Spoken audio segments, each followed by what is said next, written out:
This video will contain and discuss controversial views on religion and on religious figures, as well as contain paintings and depictions of religious figures that might be controversial according to certain interpretations. Viewer discretion is advised for those that do not want to be exposed to this. You know, my viewers, there are several problems with making history about Muhammad, the great prophet in Islam. Firstly, one of the main problems about Muhammad is that there isn't one Muhammad, but several Muhammads or types of Muhammad to discuss regarding history. Firstly, you have the Muhammad as depicted in the various sources describing him. Secondly, you have the real Muhammad that existed as a historical, real existing person, and the issues of getting to him through interpretation of the sources, and how a lack of reliable sources causes issues of getting to the historical Muhammad. And thirdly, you have the ideal Muhammad in the eyes of the believers, and also arguably in the eyes of the non-believers as well.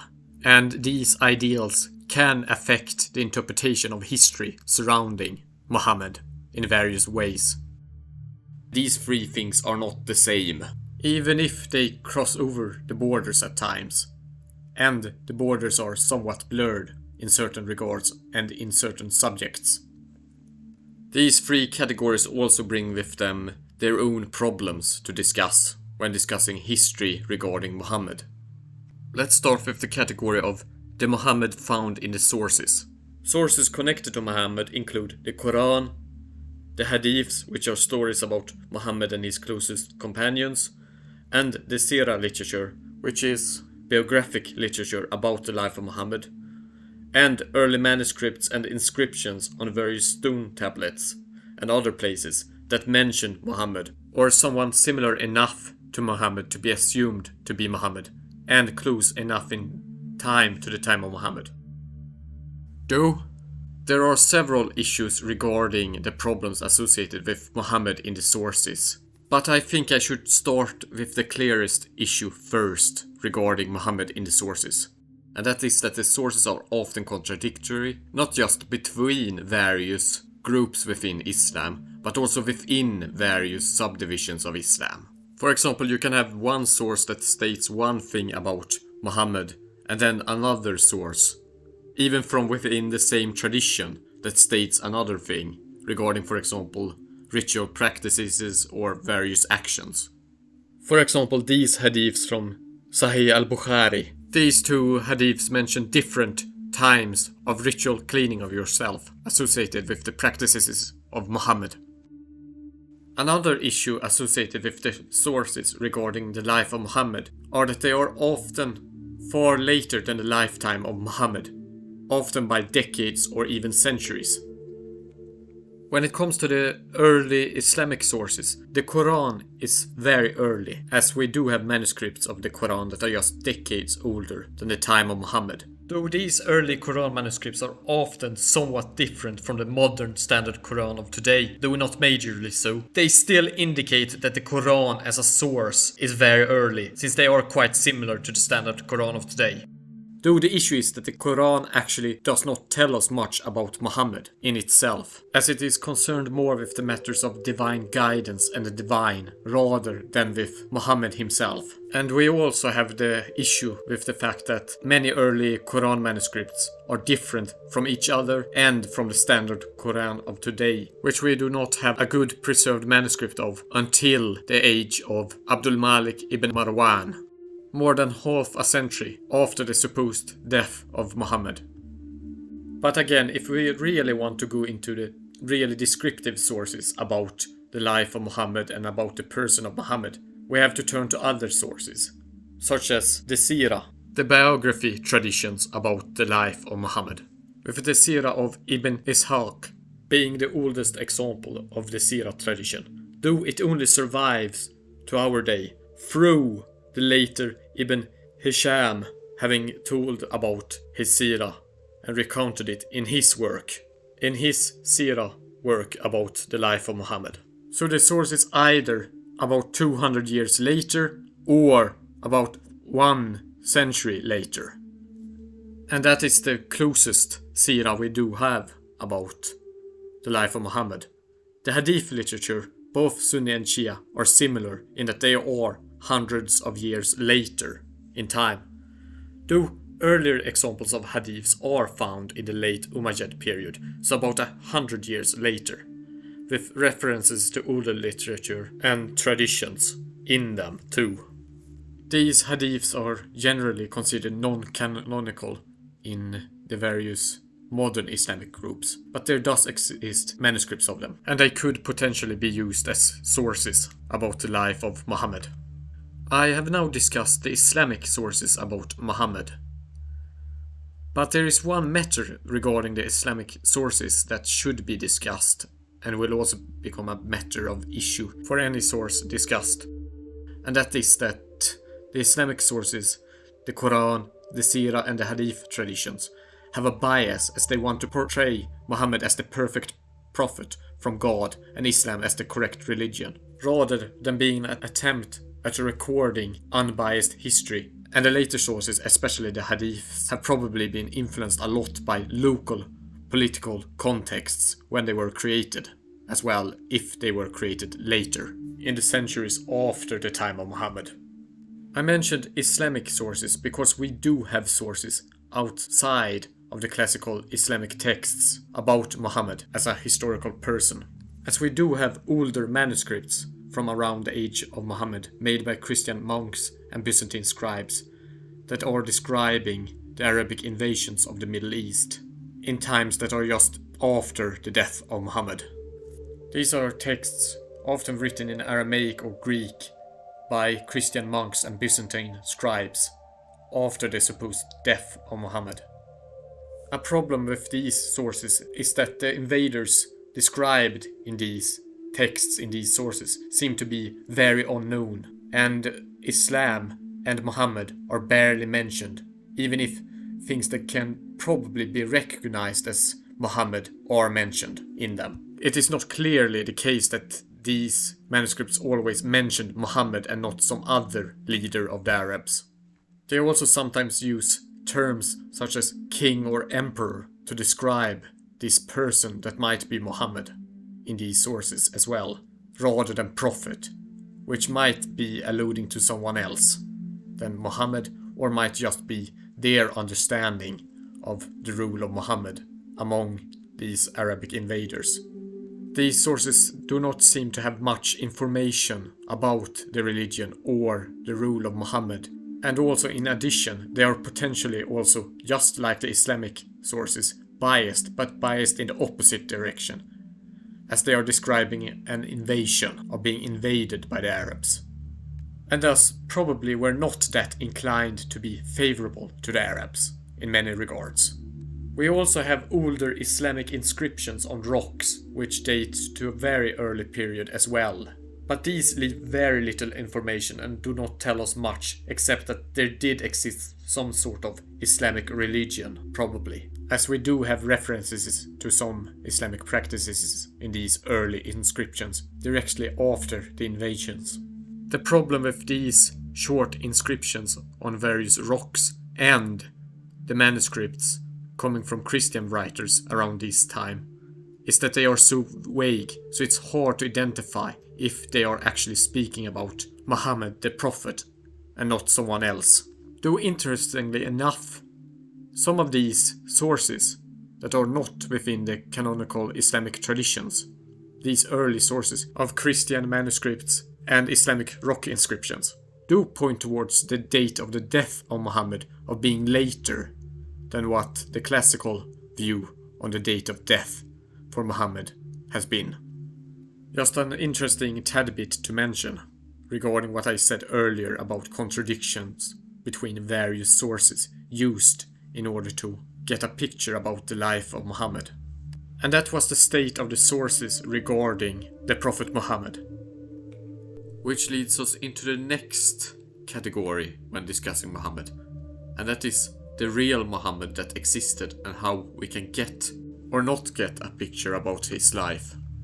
Getting as a complete picture about what happened surrounding Muhammad and his life is the goal of history describing Muhammad. If the goal of the history is to actually describe Muhammad and not his legacy or something else. Because you could ask historical questions where the actual real life of Muhammad is less important than other factors surrounding him. But we are going to assume that the question that is important here is about Muhammad's life and the real character of Muhammad. The ideal to strive towards would be to get as close as to what really happened around Muhammad and how Muhammad really was as is possible. But this is the ideal to strive towards, and we will never 100% reach it, just like in any other sort of history. And this can be due to everything from misunderstandings regarding the time period he lived in, misinterpretations of the sources regarding him, a lack of sources regarding him, possibly falsified sources from a later time regarding him being interpreted as being true sources, and often contradictory sources, telling different things about him, as mentioned before. And due to the fact that the sources are this contradictory, not only between the various categories of sources that exist, but also within themselves at times. The hadith collections are contradictory, for example. It is important to consider how you prioritize and argue for the inclusion of sources, and the exclusion of sources as well, when discussing Muhammad as a historical person. All of these contradictory sources cannot be true at the same time, and you must consider the various sources' reliability as sources. And a selection of which sources to rely upon and use must be made, in combination with various considerations and theories about history, and more specifically about the period and life of Muhammad. For example, with regards to the hadiths, they usually have chains of narration, the isnad, which is a chain of narrators and people having told this story all the way back to the time of Muhammad, with all of the names listed, which could in theory be used to trace back the origin of the source and to discuss if these sources are reliable or not to use as sources. But can we be sure that these chains are also truthful in actually being true chains and not fabricated chains that are fabricated to seem to link back to the time of Muhammad? So it is not only the main text of hadiths that could be fabricated, but the chains as well. And this needs to be considered as well. Regarding these chains of narrations, they could also be fabricated in such a way to appear less reliable than the source actually is. So you could have a perfectly true hadith or story about the life of Muhammad, but that appears to not be true because the chain was made in such a way that it looked weaker than it actually was as well. Or you could have had a true hadith story where you have made duplicates of the hadiths but fabricated different chains of narrations and given them to them in order to make various arguments about Islamic law and theological issues, where the hadiths have traditionally been used to make arguments for various positions. And then again you have the issue of bias found in the hadiths due to historical contexts and historical reasons for presenting Muhammad in a certain way, and a lot of other things to consider. You have to make considerations of what is realistic to have happened and what we know of the context around Muhammad. And thus you need to have theories and a greater understanding of history as well when you make history about Muhammad. And not just about the time period immediately around Muhammad, but also about the periods coming after Muhammad, because that is how you can notice anachronism. That is to say, historical elements that should not belong in the time of Muhammad, but has been imposed upon the time of Muhammad by later fabricators of hadiths and other sources. For example, hadiths that mention the Turks as enemies. Turks were at this time Central Asian peoples that lived in Central Asia on the steppes and had not yet begun to wander down into the Middle East, and should have not reached the Arabic Peninsula in any way at all during this period, when Muhammad lived. But during the Abbasid period, which is the period where most of the hadiths were made, or at least where the hadiths were compiled into the stories we know them as today, the Abbasids were in conflict with Central Asian steppe peoples, such as the Turks. It does make sense for hadiths like these to have been fabricated against the Turks, against the enemies of the Abbasid Caliphate during this era. When trying to get close to the real Muhammad, the historical person, through the sources, you have to make several considerations. About anachronism, about other sorts of reliability issues with the sources, about your own theoretical outlook about history and what Muhammad was, and your own biases in relation to what Muhammad was, and that history. Which, by the way, also makes us go into the next part of this video, which is discussing the ideal of Muhammad in the eyes of the believers and the non-believers, and our preconceptions about him and how they can affect our view of him as a historical figure. On one hand, you have the believer's view of Muhammad as the perfect human being, the perfect prophet, who is an example for all of mankind to follow.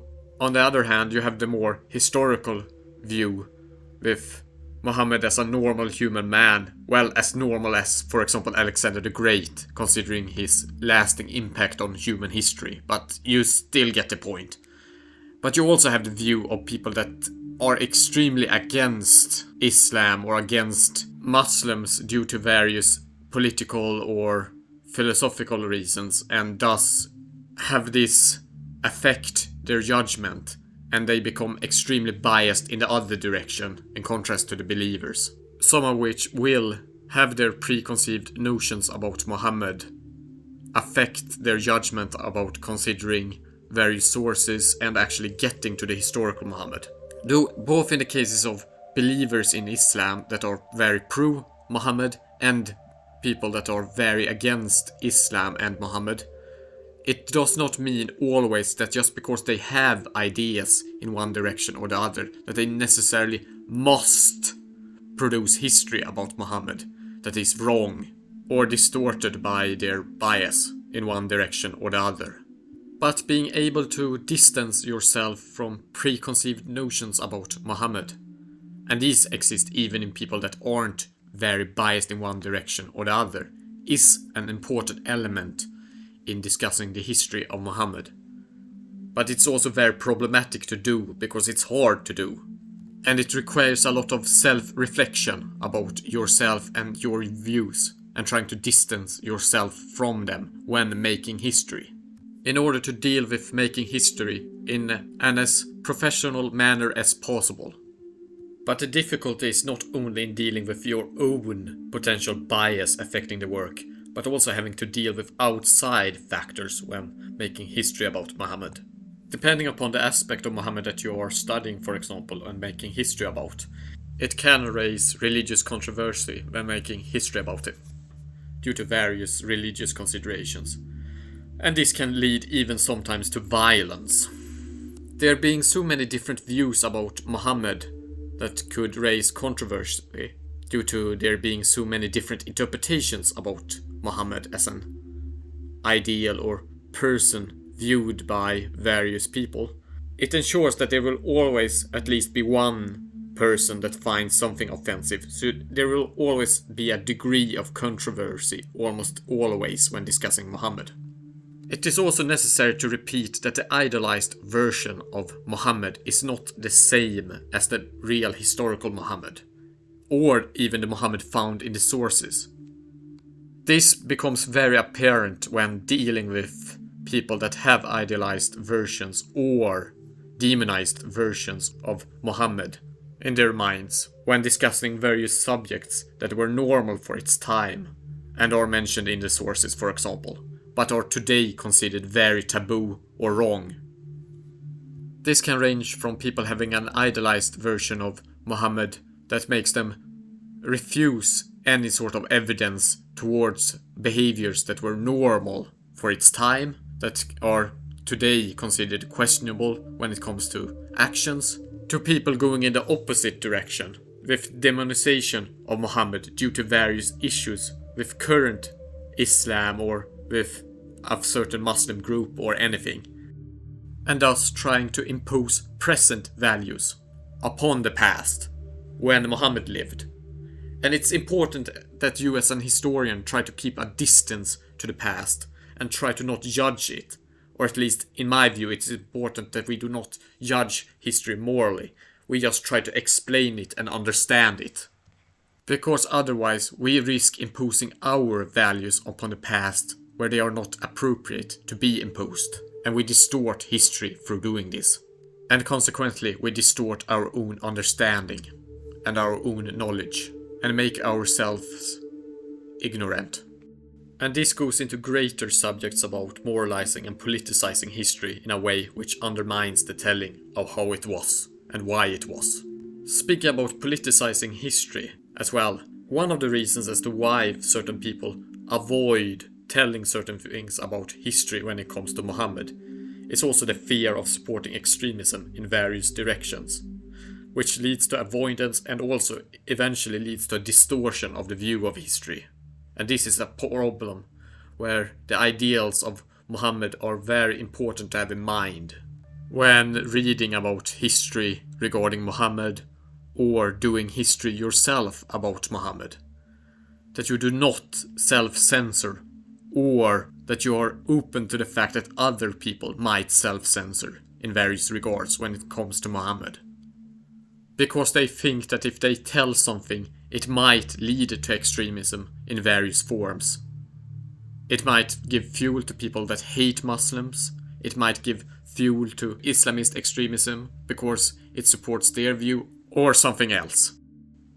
Due to the highly charged nature about Muhammad, there is also the fact that certain people abuse this in order to create controversy when doing history, where the main aim is the controversy and not doing good history that just creates controversy. History can be good and controversial, but controversy in itself has no effect upon the nature of the history being presented or made in regards to its quality. And a chase for controversy and the fame or infamy that it brings can destroy good history. There is a problematic temptation here for historians that they need to avoid, and that you need to consider when you read secondary history about Muhammad. That seems to be controversial for the sake of being controversial. Though again, as I mentioned earlier, controversy in itself is not an issue. It is an issue when it affects the way you argue for your history, when the chase for controversy overpowers the pursuit of what really happened or the description of how it happened. The pressure to chase controversy or chase fame can be just as great as the outer pressure of threats or political pressures in order to describe history in a certain way, and is a factor that is problematic. And speaking about problematic, there are probably a lot of other factors that I could mention that makes history about Muhammad problematic. But I think I have mentioned enough in this video. And I hope that you found this overview about some of the reoccurring factors that are problematic regarding history related to Muhammad interesting.